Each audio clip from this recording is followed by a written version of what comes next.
cuál es el origen de esta carrera, qué se propuso, qué se propusieron los que la construyeron, en fin.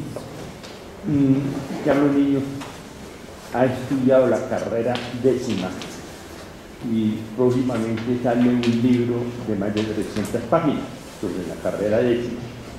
Es una investigación bastante detallada, con investigaciones en los archivos del distrito, etc.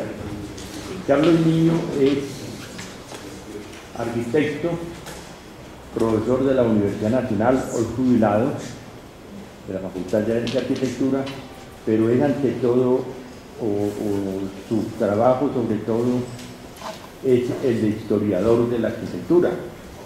Ha hecho trabajo de remodelación de edificios históricos, y entre los varias obras escritas está uno ya famoso, que es una obra obligada de consulta, que se llama Arquitectura de Estado, donde estudia las obras de la arquitectura oficial, no éramos oficial, sino de los edificios públicos de Colombia, más mucha monografía sobre arquitectos colombianos, entre ellas la de Fernando Gómez Martínez. Entonces le dejo la palabra a Carlos.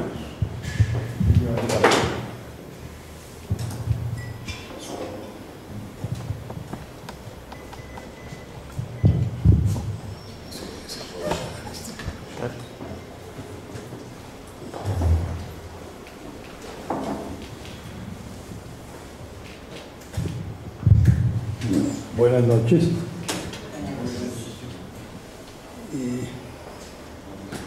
Como decía Rubén, esto es un estudio de la carrera 10ª que hemos llamado la carrera de la modernidad.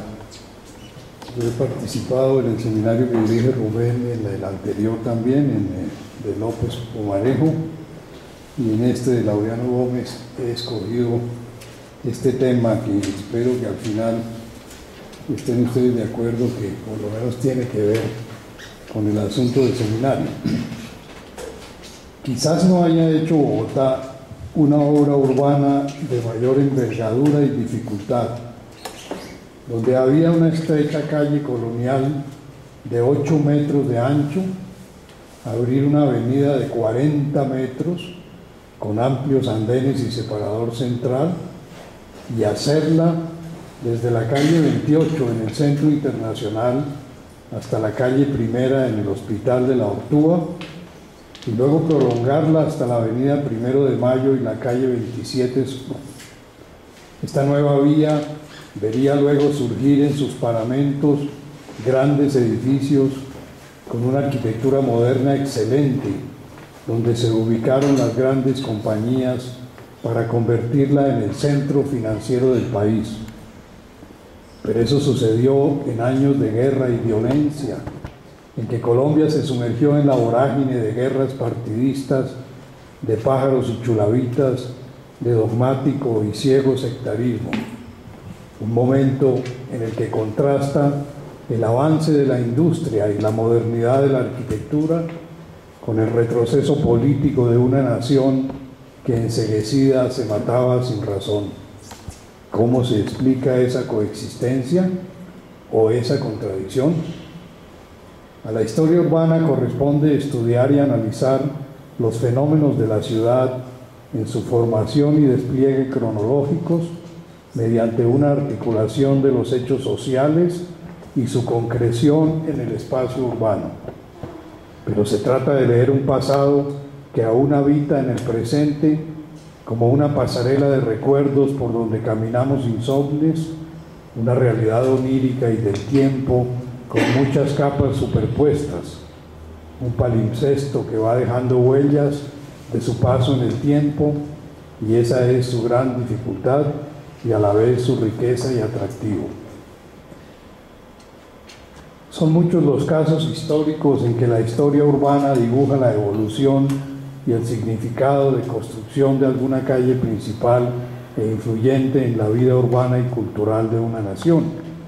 Por ejemplo, en el estudio sobre la Viena de fin de siglo al terminar el siglo XIX y comienzos del XX, Karl Schorske analiza la apertura de la Ringstraße.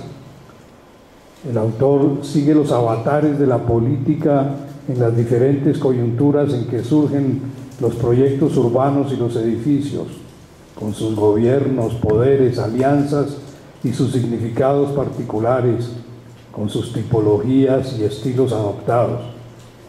Y sin caer en esquematismos o relaciones forzadas, muestra cómo el nuevo hecho urbano constituye la expresión visual de los valores de una clase social.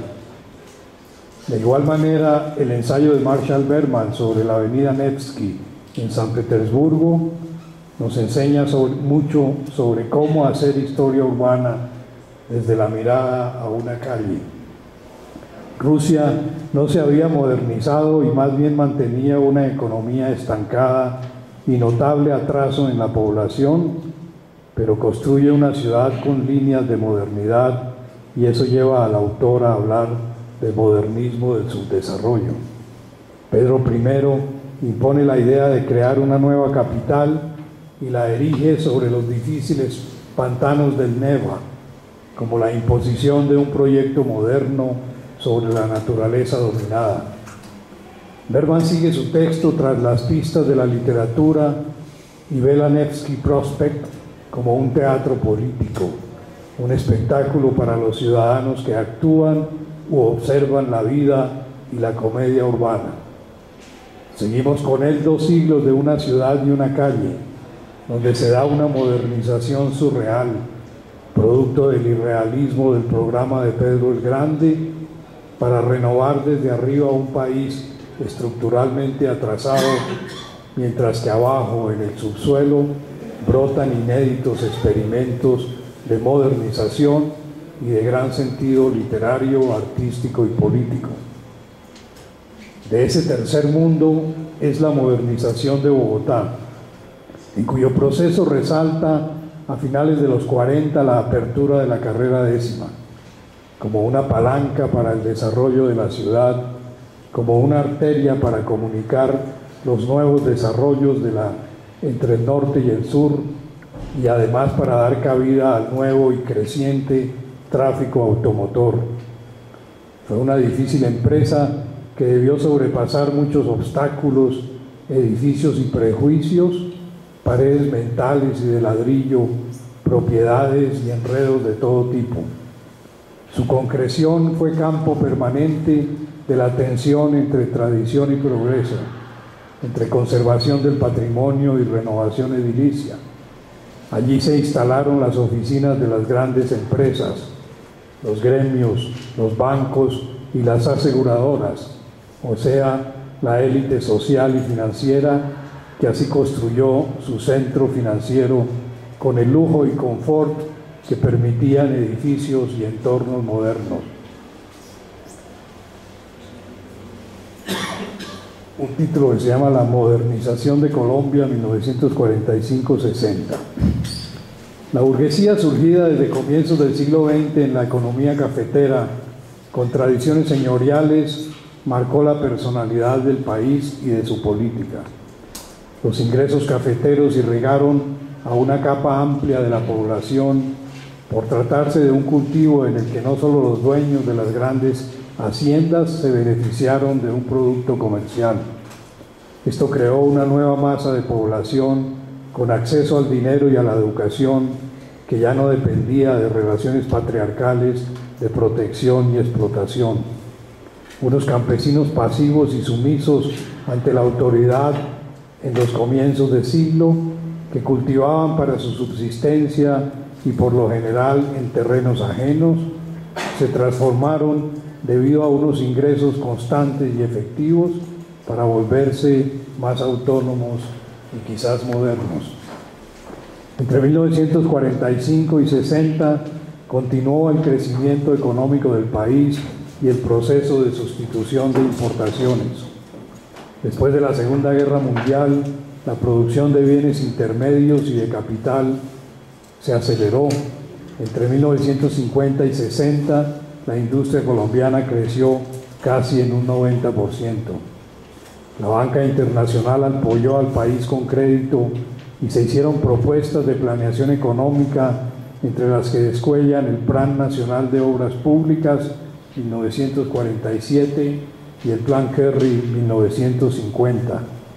La misión del Banco Mundial llamó la atención sobre la necesidad de mayor inversión y sobre todo de coordinación en la construcción de carreteras nacionales, a la vez que llevar a cabo la reforma fiscal y agraria.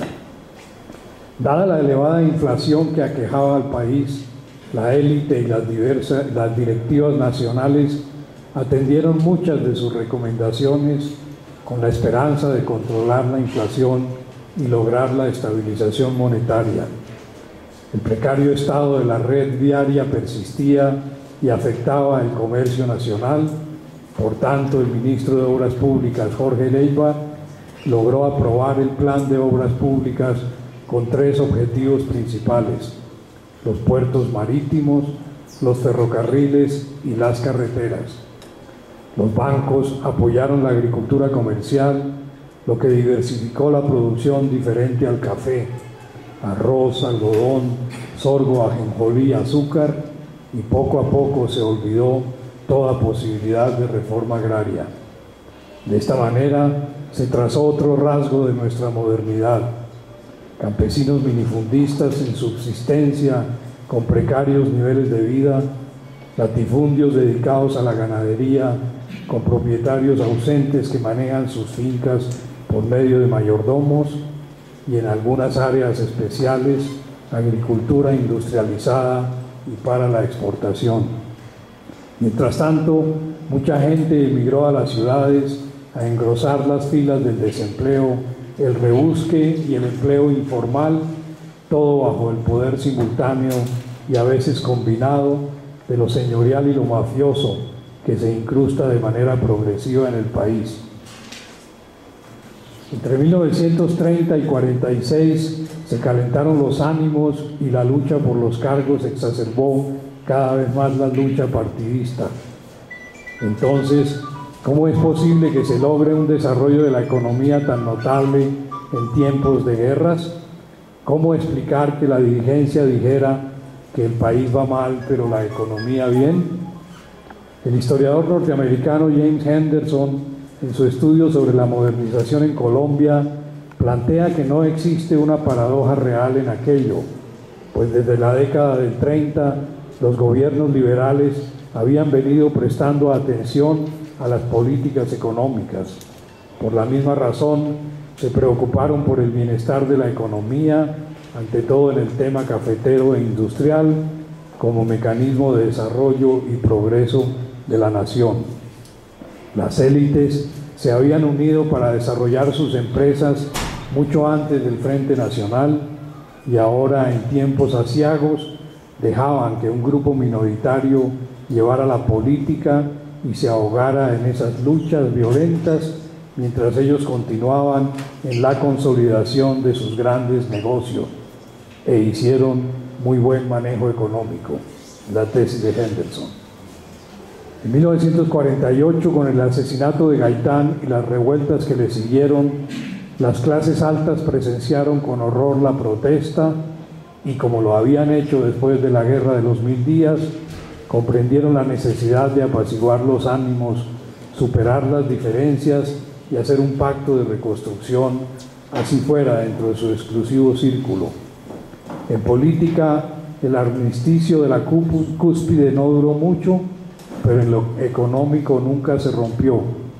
Entonces, los políticos y sus radicalismos doctrinarios fueron relegados al campo y la provincia, mientras que en las ciudades grandes las empresas aceleraron su progreso.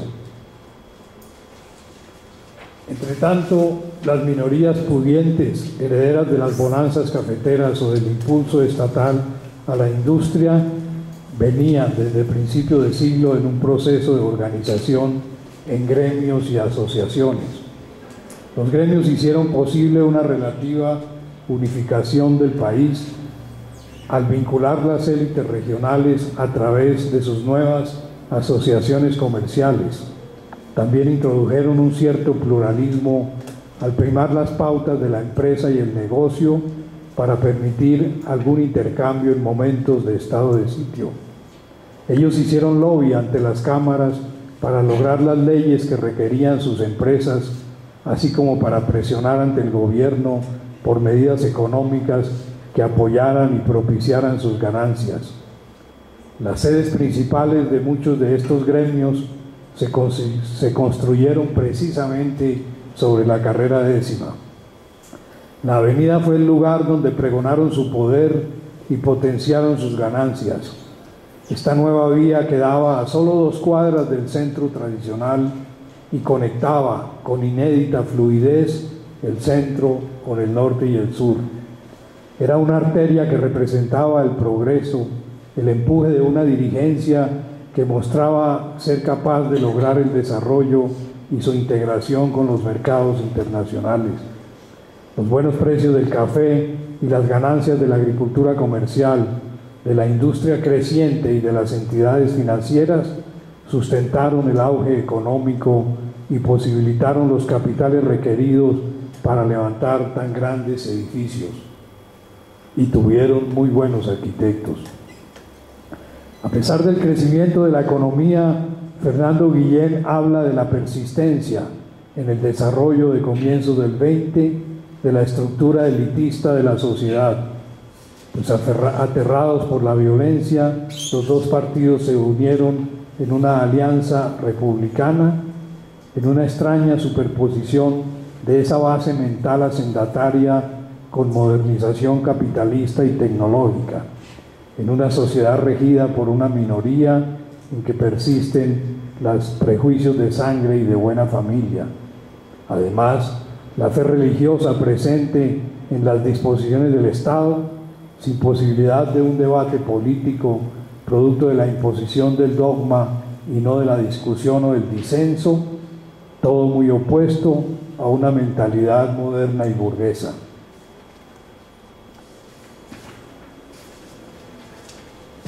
Aunque ya el café no era el único producto nacional, pues habían surgido nuevos cultivos comerciales, más los beneficios del proceso industrial que consolidara el desarrollo económico.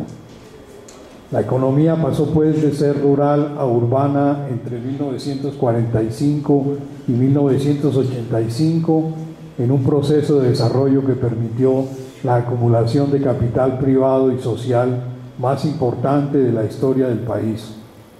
Se construyeron grandes fábricas y surgieron empresas agroindustriales. Aumentó el nivel de la educación y de capacitación de la fuerza de trabajo. Este proceso propició una gran movilización de la población hacia los núcleos urbanos, pero la abrumadora presencia de la pobreza, no solo en el campo, sino también en las ciudades, lastró ese proceso de desarrollo y redujo sus beneficios a una parte de la sociedad, afectando de manera estructural ese mercado nacional. En las concentraciones urbanas aparecen el automóvil y demás aparatos modernos, y esto, junto a los incrementos desmesurados de la población, exigió la renovación de las ciudades. Desde la segunda mitad del siglo XIX y a comienzos del XX, Bogotá desarrolla varias iniciativas modernizadoras. Por ejemplo, en las celebraciones del centenario de la Independencia, 1910, o el 4º centenario de la fundación de la ciudad, 1938, se realizan muchas obras en tal sentido, como también con ocasión de la 9ª Conferencia Panamericana que se llevaría a cabo en marzo y abril del 48, o en la apertura de la 10ª, de la 13, la 26, las Américas, la 19 o la Caracas, o después la 30, la 68 y la Boyacá, todas como vías cruciales para la modernización de la ciudad. A mediados del siglo XX, la entrada del capitalismo financiero exigía en Bogotá la readecuación del viejo centro de la ciudad colonial, ya obsoleto y convertido en obstáculo. En este núcleo tradicional, las casonas de alero y teja de barro eran la imagen anacrónica de la vieja Santa Fe. Su estructura no podía contener la congestión de gentes y automóviles, y la estrechez de la morfología urbana impedía solucionar el tráfico. Era imperativo abrir grandes avenidas para desembotellar el tráfico, articular otras zonas de la sabana y auspiciar el negocio inmobiliario, el cual a partir de entonces crece con una dinámica notable que daría cabida a grandes y poderosas compañías. La vanguardia de Bogotá estaba representada en arquitectura por la revista Proa, donde se publicaron propuestas de urbanismo moderno racionalista. Ya no era solo abrir una retícula de calles anchas, por lo demás necesarias para solucionar el tráfico, sino que se requerían proyectos para la aprobada carrera de este. Son ideas inscritas en la concepción del urbanismo de la Ville Radieuse, esa ciudad radiante de bloques altos a la manera del centro Nariño, en medio de amplias zonas verdes, con la disolución de la forma urbana para que todos vivamos en parques, en que las vías pasan por el aire y se goza de vistas, aire y salud. Una utopía que habría de resultar muy diferente. Los prismas racionales en unidades urbanas completas se ven, por ejemplo, en el proyecto para el Centro Cívico de Bogotá, o la que están viendo, la Ciudad del Empleado, de 1946. La revista habla del pleno dominio del espíritu y libertad de movimientos, de higiene, confort, deleite de jardines, alegres y anchas calles. Pero hoy, años después, podemos concluir que tenían razón en la necesidad de adoptar el lenguaje moderno, pero había ingenuidad en el optimismo de lo que lograría este urbanismo. Después del 9 de abril, Proa hace una propuesta para la reconstrucción de Bogotá y considera que si bien los incendios fueron un fastidioso y lamentable revés, el problema urbanístico ha quedado despejado y parcialmente resuelto. Luego de varias propuestas de planes urbanos donde resalta la intención de abrir avenidas amplias en medio de la retícula tradicional, más o menos cada 5 manzanas, para crear una red mayor de avenidas. Y así, entre las propuestas utópicas y estas, en la intersección de tumbar toda la vieja Bogotá o hacer planes viales parciales, surge la carrera 10ª. Para concretarla fue necesario arrasar con más de 30 metros de las manzanas repartidos en ambos costados y afrontar un sinnúmero de circunstancias de propiedades y vidas para que allí surgieran los prismas racionales, la valorización inmobiliaria y modernas empresas financieras. La avenida se inicia en la alcaldía de Juan Pablo Ginás, a quien interesaba ante todo completar el acueducto y ampliar la carrera 10ª. En febrero del 45 el alcalde insiste en abrir una gran avenida de 50 metros de ancho desde la calle Primera hasta la calle 31. Se argumentaba que la nueva carrera se convertiría en la principal avenida céntrica de la ciudad y serviría para descongestionar el tráfico urbano, a la vez que para abrir perspectivas de progreso a lo largo de zonas que hoy están en su totalidad ocupadas por viejas construcciones. El periódico El Siglo sostiene que esta nueva gran obra es el plan más extenso y benéfico para la ciudad que se haya concebido y será inmediatamente realizado gracias a la inteligente iniciativa del actual alcalde mayor, doctor Ginás. La nueva arteria tendría carácter residencial y comercial con almacenes en la planta baja. Se ordena la construcción de la avenida por medio del Acuerdo 84 del 6 de diciembre del 45, donde se traza, es más o menos el plano que está arriba a la derecha,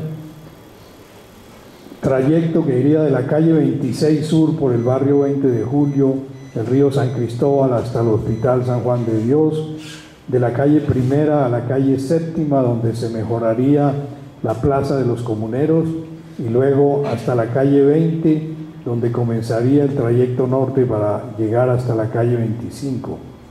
Todo eso estaba lleno de obstáculos.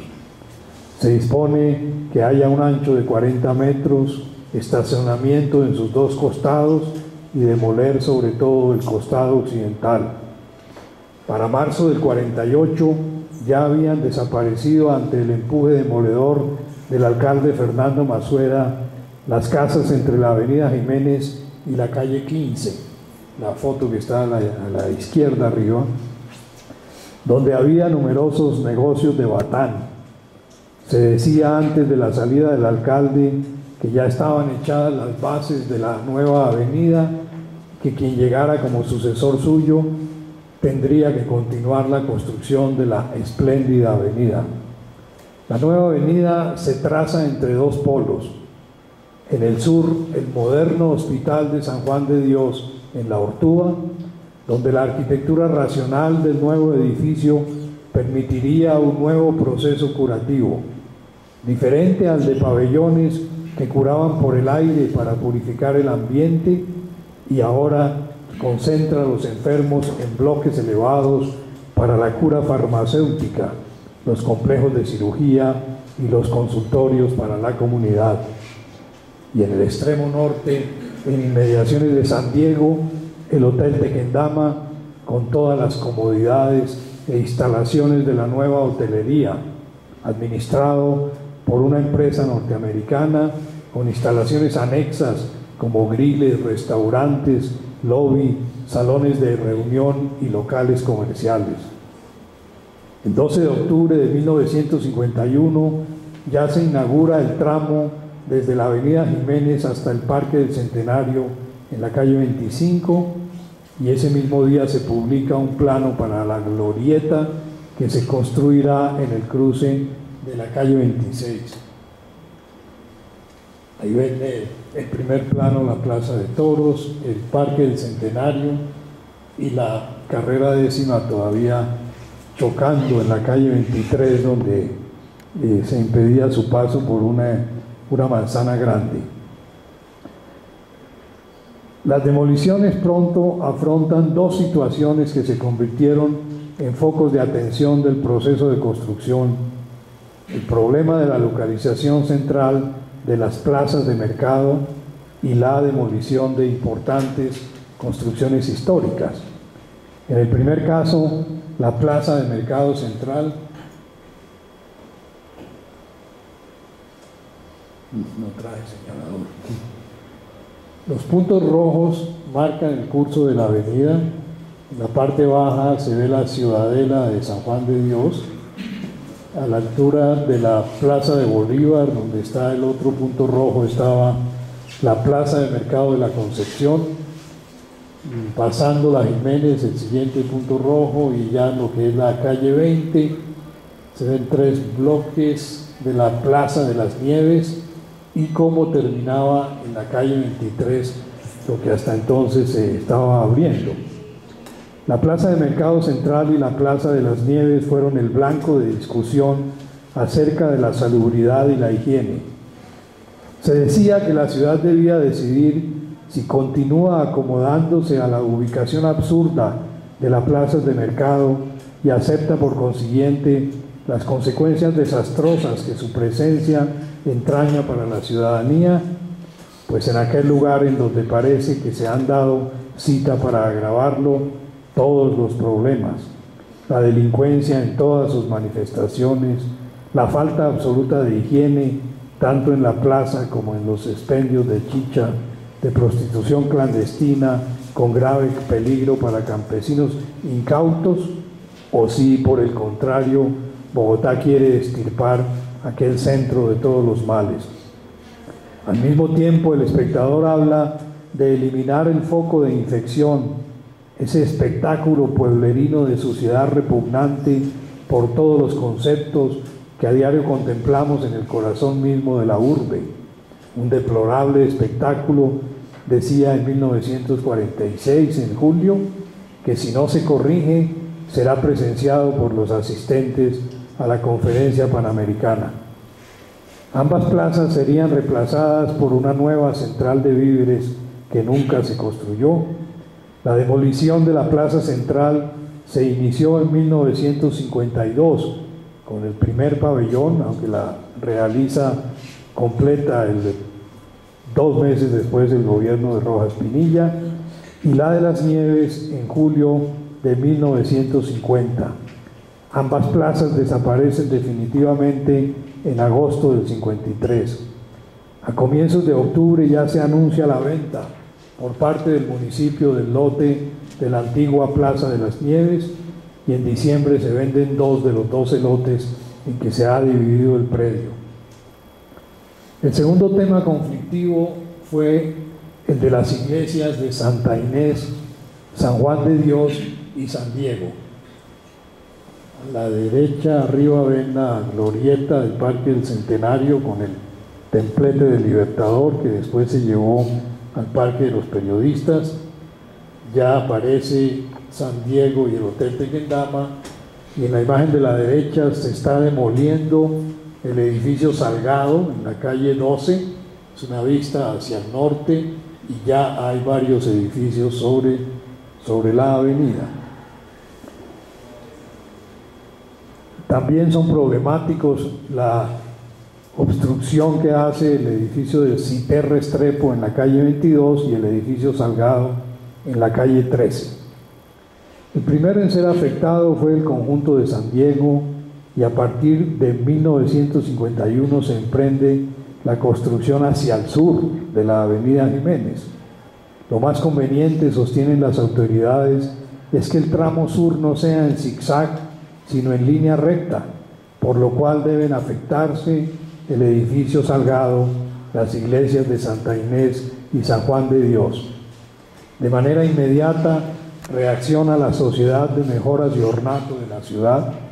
Esa es la Plaza de Mercado de las Nieves en la 22 con décima, y pide la Sociedad de Mejoras y Ornato reconsiderar la decisión.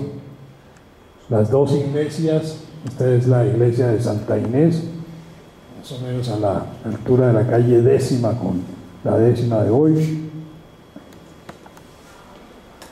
pide reconsiderar la decisión, pues sostiene las 2 iglesias son verdaderas joyas coloniales construidas en 1645, la de Santa Inés, y en 1739 la de San Juan, además de que en Santa Inés fue enterrado el sabio José Celestino Mutis en 1808, lo mismo que otros ilustres personajes. El director del plan regulador, Carlos Arbeláez Camacho, por lo demás fervoroso creyente católico, le responde que no es posible preservar los monumentos, pues la avenida ya va en la calle 13 y las curvaturas que un desvío requeriría son inconvenientes. Esto es el edificio CITER Restrepo en la calle 22. Como ven, la línea blanca tienen que tumbar más de la mitad y hacer una parte nueva para afrontar la 10ª. Se ve la parte nueva, se ve en la imagen abajo a la derecha, esa fachada de piedra, porque el edificio original era de ladrillo. Estoy buscando la iglesia de Santa Inés, no la encontré. Aquí me voy.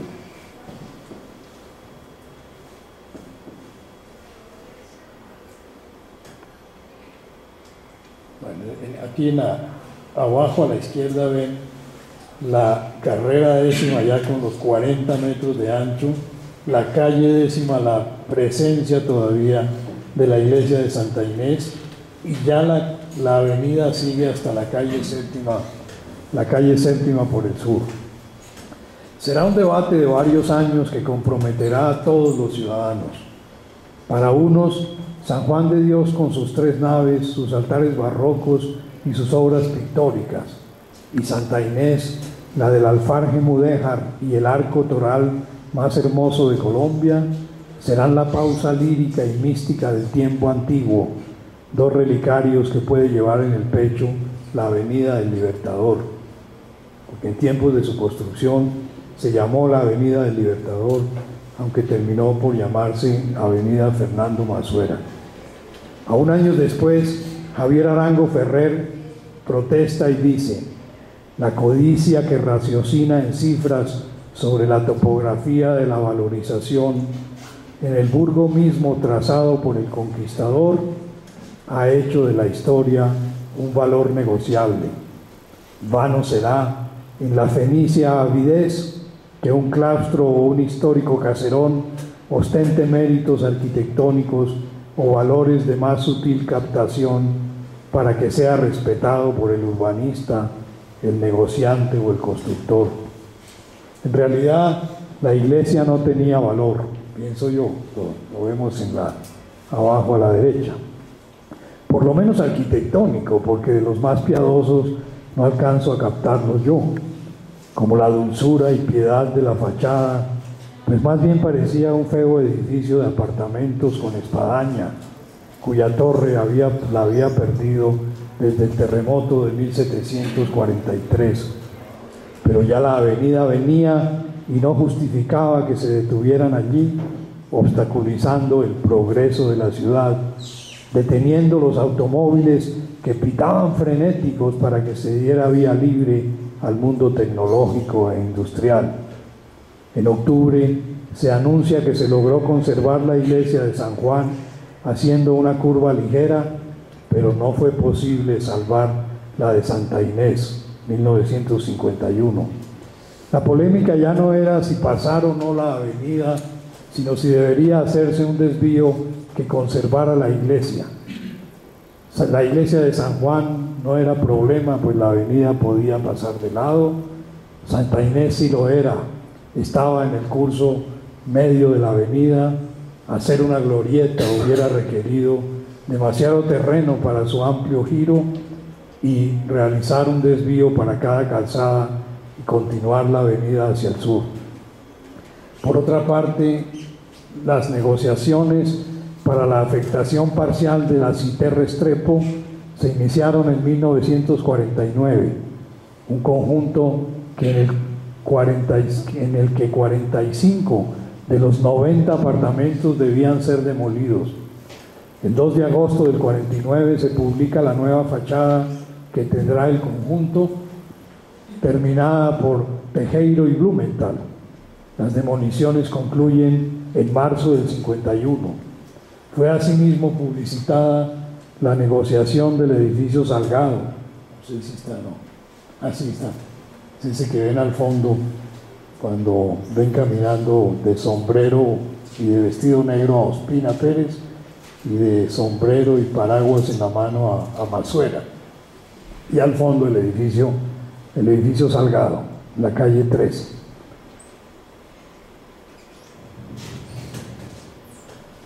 Con respecto al tramo sur, más allá de la primera, se dice en 1953 que es urgente acabar con el estancamiento de la ciudad hacia esta zona, tumbar tanto el dogma de que las ciudades progresan hacia el norte, como el muro del Hospital de la Ortúa que bloquea el paso hacia esa dirección. La 10ª chocaba en la calle Primera con el muro de la Ciudadela de San Juan, después pasa la avenida y separa el materno infantil de San Juan de Dios. Se aceleran las compras de predios requeridos para concretar el tramo sur, sobre todo entre las calles 13 y 10ª. La carrera ya está casi completa hasta la calle 10ª en febrero del 56 y con casi todos los predios adquiridos hasta la calle 6ª. En el 58 se habla de completar la 10ª hasta la 22 sur y para fines del 58 de completarla hasta la calle Primera, pues eso representaría la redención vial del sur bogotano. Por otra parte, el 8 de octubre del 59 se inaugura sobre la calle 15 la sede principal del Banco de Bogotá, el más moderno y más alto edificio del país, decía la prensa, donde pueden trabajar cerca de 2.000 personas. Es el que está al comenzar la avenida, ven en diagonal a Jiménez, el primer edificio de 24 pisos era el Banco de Bogotá. 1959. Sus 87 metros de altura, sus 23 pisos más 2 sótanos, 38.000 metros cuadrados de construcción con todas las técnicas e instalaciones modernas y de confort actual, su estructura de acero, 6 ascensores que pueden movilizar 15.000 personas por día, aire acondicionado, calderas, enorme local bancario, parqueadero para 130 automóviles y una cafetería para 900 personas. Una maravilla para entonces. Y fueron por lo menos 20 los grandes ejemplos de edificios que se construyeron con frente a la avenida entre el 51 y el 68. De igual forma, resalta la construcción del edificio de Seguros Bolívar. Ese es el Banco de Bogotá. El vestíbulo al fondo tiene un mural de Ramírez Villamizar, se ve un detalle como de 25 metros de dimensión, pero hoy está cubierto por una serie de lockers al volverse la sede de los juzgados. Y este Seguros Bolívar, su calidad y su ubicación hace que allí se instalen las oficinas de la Embajada de los Estados Unidos, de Icoyantas y la Texaco, así como la oficina de Cuellar Serrano Gómez, la firma más importante y poderosa de arquitectos e ingenieros del país, además autora de las oficinas de todos estos edificios. En el libro Bogotá 1960 se contrastan las cúpulas coloniales de San Ignacio con la imagen desde el aire del cruce de la avenida Jiménez con la 10ª, donde surge poderoso el Banco de Bogotá para simbolizar la modernidad y el empuje de la ciudad. Dice el libro, hoy Bogotá es una ciudad moderna en todos los sentidos y el extranjero encuentra aquí lo mismo que en otras urbes del mundo. La tranquilidad colonial prolongó su quietud hasta bien avanzado el presente siglo, pero hoy el ritmo de una era moderna que avanza con arrolladora velocidad ha transformado todo. Las edificaciones que de un solo piso pasaron a exhibir la soberbia de 15 o más plantas, el empedrado de las calles por donde circulaban burritos con leña y agua, fue reemplazado por la cinta de asfalto por donde se deslizan aerodinámicos modelos de automotores. Cierro comillas. Las noches ahora se iluminan con la magia del neón. El aire apacible de antaño es herido por el ruido de las bocinas y de los motores de las aeronaves que cada minuto llegan de distintos puntos del planeta. Otro subtítulo que se llama Valores y apellidos del poder.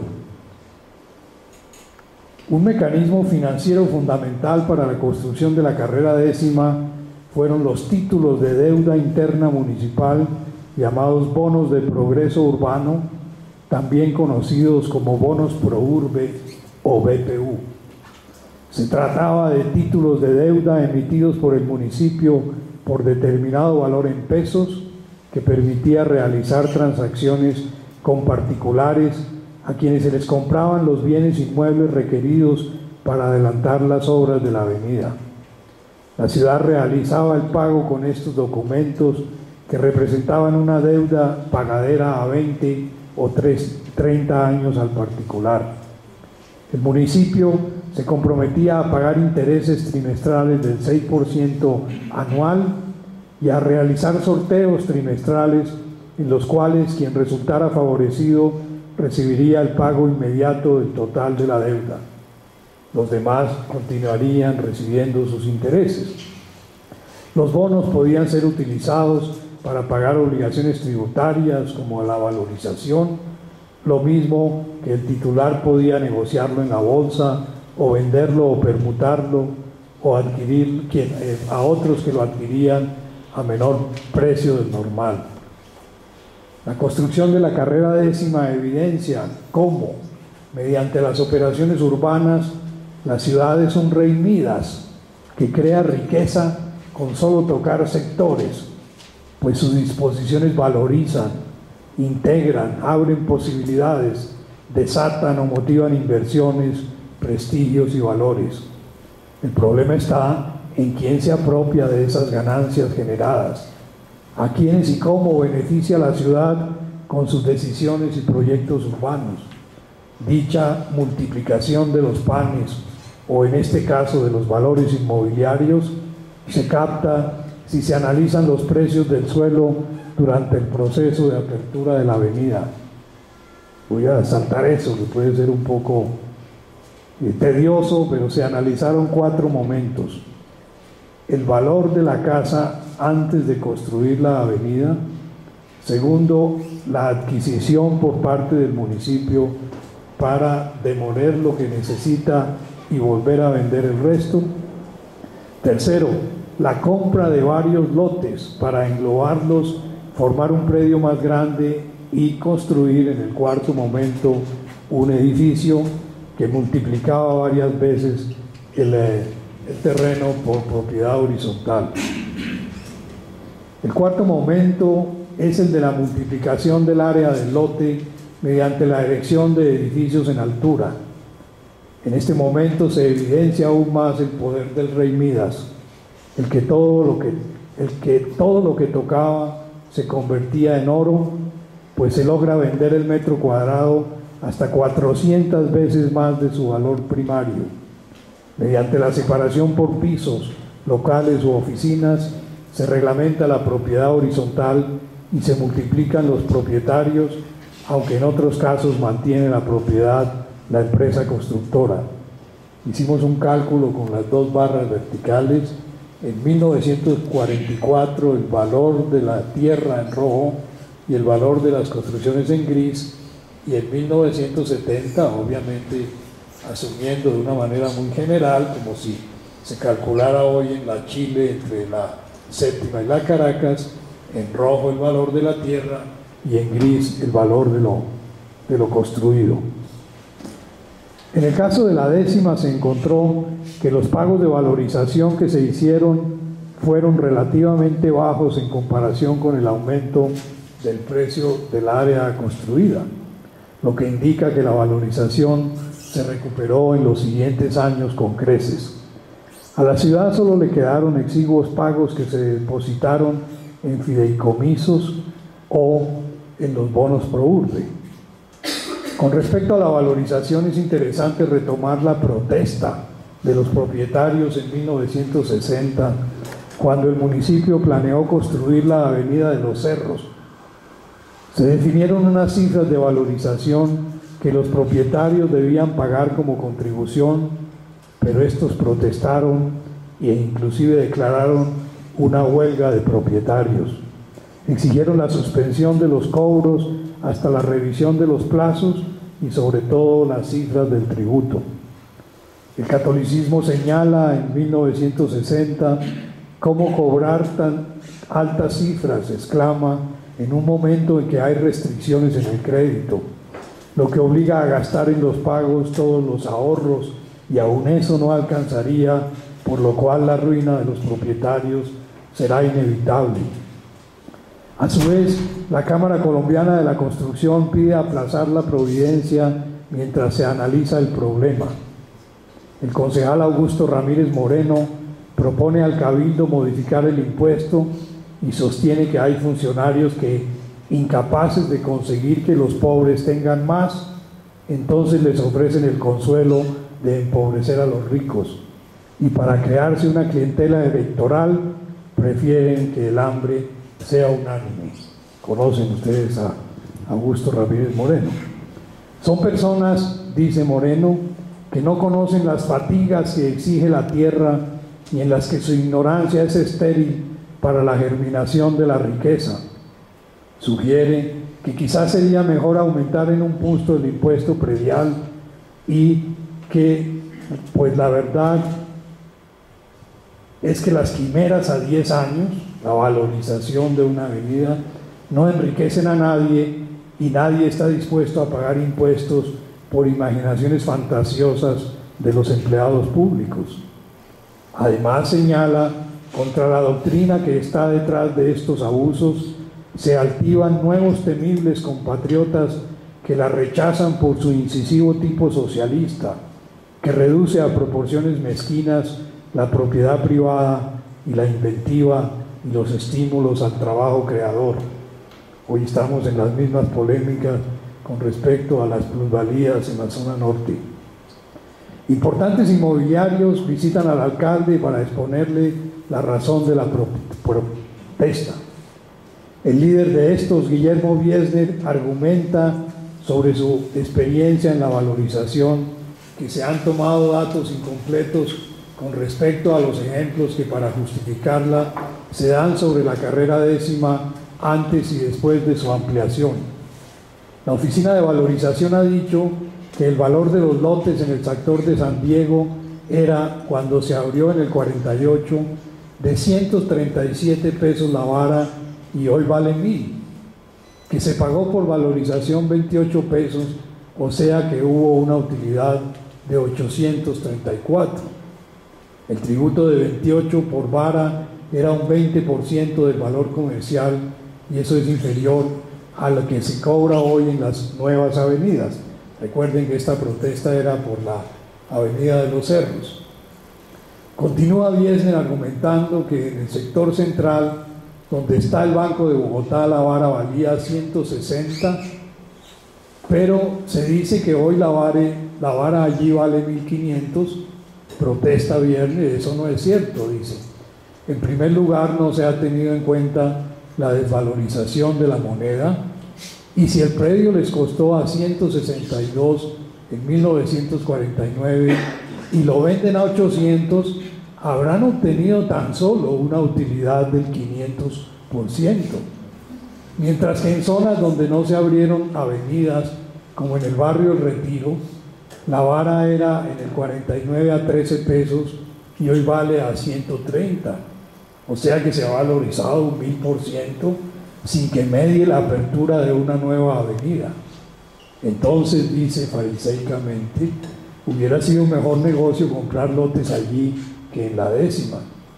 Por otra parte, la valorización no la produce la ciudad, sino el esfuerzo y la iniciativa privada, en la medida en que los particulares construyen sobre la nueva arteria y crean atractivos donde antes solo había una calle.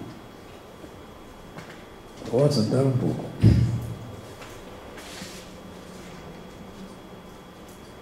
Pero estos bellos e imponentes edificios hoy se encuentran en estado de abandono, pues sus inversionistas y profesionales emigraron al norte, donde continuaron sus actividades financieras y empresariales. Pero el proceso de construcción de la Avenida de los Gremios muestra la medida del proceso requerido para recuperar su avenida. La élite de la década de los 20 fue diferente a la de los 40s y 50s. La primera saboreó y se asfixió con la danza de los millones, mientras que en los 40 y 50 la violencia que devasta el país distanció a la élite económica y social, lo mismo que a la mayoría urbana del país, de los temas políticos y específicamente de las luchas que se llevaban a cabo en los campos. Escenarios como los clubes aglutinaron a los protagonistas sociales. Allí los líderes de moda se pavoneaban, el poder se exhibía y se ratificaba, inclusive compartiendo la mesa o el juego con los adversarios políticos. La pertenencia a una familia de tradición y de poder garantizaba el acceso a esos círculos. El mismo Fernando Masuera Villegas, quien llegaría a ser alcalde de Bogotá en el 47, en sus primeros años en la capital, proveniente de Manizales, anhelaba ser aceptado como socio del Country Club. Lo logró y a través de su buen desempeño en la práctica del golf y a su parentesco con Eduardo Santos, cuya esposa, doña Lorencita Villegas, era su tía. Así es aceptado por la élite, pues en realidad ya pertenecía a ella. Entrar a ese círculo le permitía emprender una serie de negocios en los años siguientes que le generaron rápidas ganancias y lo consolidaron como miembro conspicuo de la élite. Clubes como el Gun, el Country o el Jockey pasaron a ser el sitio de integración y reconocimiento de sus socios, así como campo de acción del lobby que empresarios, comerciantes y financieros realizaron ante las autoridades para lograr la legislación que conviniera a sus gremios e intereses. Se da entonces más tarde un distanciamiento entre los extremos. Terminan las relaciones de paternalismo y los privilegios se recluyen en sus barrios, los privilegiados se recluyen en sus barrios y centros exclusivos. Persiste, sin embargo, una enorme desigualdad. Acceder a la élite capitalina fue posible para algunos ricos procedentes de provincia, como también a ciertos profesionales, empresarios o intelectuales que no pertenecían a las familias tradicionales de la ciudad. El 9 de abril también ocasionó un cambio en los poderes políticos locales. El estado de sitio suspendió los consejos municipales y entonces esa corporación solo se reunió por citación del Ejecutivo y por motivos especiales. El alcalde de la ciudad adquirió mayor autonomía y en contraste el consejo fue desvaneciendo su participación y poder de oposición y decisión, sobre todo en los temas relativos al ordenamiento físico de la ciudad. Esa circunstancia fue aprovechada por esta élite financiera que cada vez se hizo más fuerte en la ciudad y se dedicó a los negocios de bienes raíces o a la importación o producción de insumos para la construcción. De todas maneras, Colombia seguía siendo un país dominado por unas pocas familias y en opinión de Oppenheimer, en el prólogo a la novela de Los Elegidos, dice: ningún país latinoamericano tiene tal historia de persistencia de miembros de una misma rama familiar en las altas esferas del poder, generación tras generación. En Los Elegidos, López Miquelsen narra cómo en este exclusivo círculo de la gente bien, los apellidos, la exclusividad de un grupo de poder y de dinero, la persecución por formas de vida que emularan las extranjeras, dibujaban los valores y jerarquías que estos grupos practicaban. Se acentúa la diferencia entre los privilegiados y las clases medias o la mayoría que vive en condiciones de pobreza sin tener oportunidades de negocio. Parte fundamental de este juego de poder se sostiene sobre la presencia de miembros de estas familias en los diferentes frentes de autoridad o inversión de la ciudad. Concejales cuya familia o ellos mismos poseen empresas inmobiliarias o de construcción, arquitectos miembros de los clubes, escenario donde se logran los negocios, gerentes de bancos cuyos familiares hacen parte del consejo de la ciudad, etc. Adriana Suárez, en su libro La ciudad de los elegidos, se aproxima al estudio de la relación de apellidos de alcaldes, concejales y dueños de inmobiliarias para concluir que la administración de la ciudad estaba concentrada en manos de pocas familias. Se puede caracterizar a la élite de los 50 y 60 como un grupo de profesionales, abogados, ingenieros, arquitectos, constructores, intelectuales, empresarios o comerciantes comprometidos con la concreción de una imagen de ciudad que los acercara al mundo moderno que conocían del extranjero. Cuando Martín del Corral, llegado de Antioquia, pero ya gerente del Banco de Bogotá y después de Avianca, propone a los demás socios del Banco de Bogotá construir un nuevo edificio fuera del centro financiero tradicional, en la calle de Florián, y en un costado de la recién construida Carrera Décima, su discurso estaba apuntalado por nociones como progreso, avance, comunicaciones, tecnología, confort y prestigio. La arquitectura moderna se ajustaba a estos ideales modernos